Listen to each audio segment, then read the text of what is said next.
काश्मीर खोऱ्यातील तो रस्ता नेहमीसारखाच शांत दिसत होता. CRPFचा 78 वाहनांचा मोठा ताफा जवानांना घेऊन चालला होता. 2500पेक्षा जास्त जवान आपल्या सुट्ट्या संपवून कर्तव्यावर परतत होते. कोणालाच ठाऊक नव्हतं की काही मिनिटात इथं काय होणार आहे. एका गल्लीतून हायवेकडे येणारी पांढरी कारच्या इंजिनचा तो वाढता आवाज. हायवेवर एका कोपऱ्यात एका पांढऱ्या रंगाची स्कॉर्पिओ कार थांबली होती. गाडीच्या स्टेअरिंगवर हात असलेला तो तरुण शांत दिसत होता, पण त्याच्या डोळ्यात एक वेगळीच क्रूरता दिसत होती. आदिल अहमद डार, वय अवघं 20 वर्ष. त्याच्या कारमध्ये साधं सामान नव्हतं, तर तब्बल 300 किलोपेक्षा जास्त RDX लपवून ठेवलं होतं. ताफाजवळ येतो. 35व्या क्रमांकाची बस, ज्यामध्ये 40पेक्षा अधिक आपले आर्मीचे जवान बसलेले. ती बरोबर आदिलच्या कारच्या समोर येते. तो भीषण क्षण. दुपारी 3:30 वाजता आहेत. अचानक त्या पांढऱ्या कारचा ॲक्सिलेटर दाबला जातो. ती कार सरळ हायवेवर येते आणि जवानांच्या त्या बसला घासून जाते. जवानांना काही समजायच्या आतच कानठळ्या बसणारा मोठा स्फोट, पाठोपाठ गोळीबाराचा आवाज. बंदुका चालतात, बॉम्ब फुटतात, सर्वत्र नुसता धूर, किंकाळ्या आणि गोळीबाराचा आवाज. फक्त 1 सेकंद आणि सगळं संपलं. ती बस हवेत उडाली. परिसरात फक्त रक्ताचे डाग आणि धूर होता.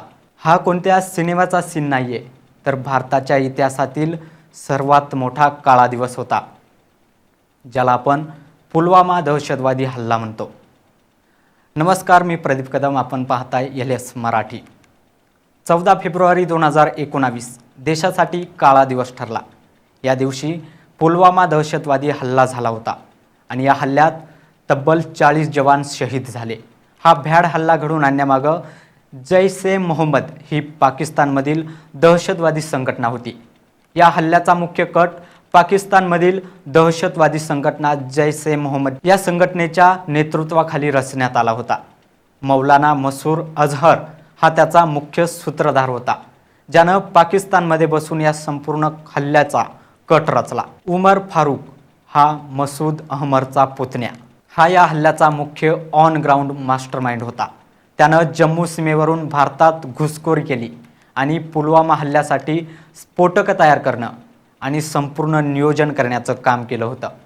मार्च 2019 मध्ये सुरक्षा दलांनी चकमकीत त्याला ठार केलं.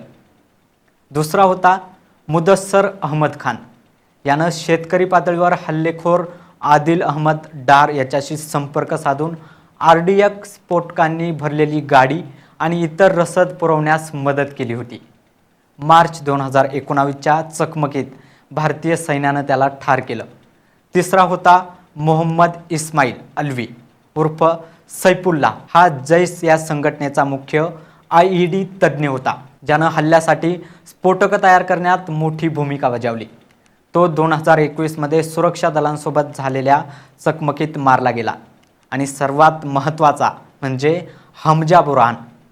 हमजा बुरहान हा एका दहशतवादी संघटनेचा कमांडर होता आणि पुलवामा हल्ल्याचा तो मास्टरमाइंड होता. यानं भारताविरोधी अनेक दहशतवादी कट रचले होते. आज या पुलवामा दहशतवादी हल्ल्याच्या मास्टरमाइंडचा खात्मा झालाय. पाकव्याप्त काश्मीरमधील मुझफ्फराबादमध्ये हमजा बुरहानची हत्या झाली आहे. एका अज्ञात हल्लेखोरानं त्याच्यावर गोळ्या झाडल्या. त्यात हमजा बुरहानचा मृत्यू झालाय. आज दुपारी ही बातमी समोर आली. पाकिस्तानच्या ताब्यात असलेल्या काश्मीरमध्ये हा थरार घडलाय.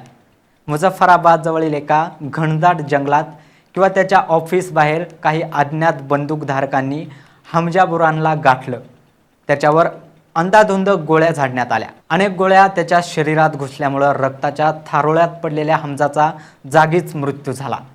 हमजा बुरहान यानं पाकिस्तानात बसून भारत देशाच्या विरोधात अनेक दहशतवादी हल्ले घडवून आणले.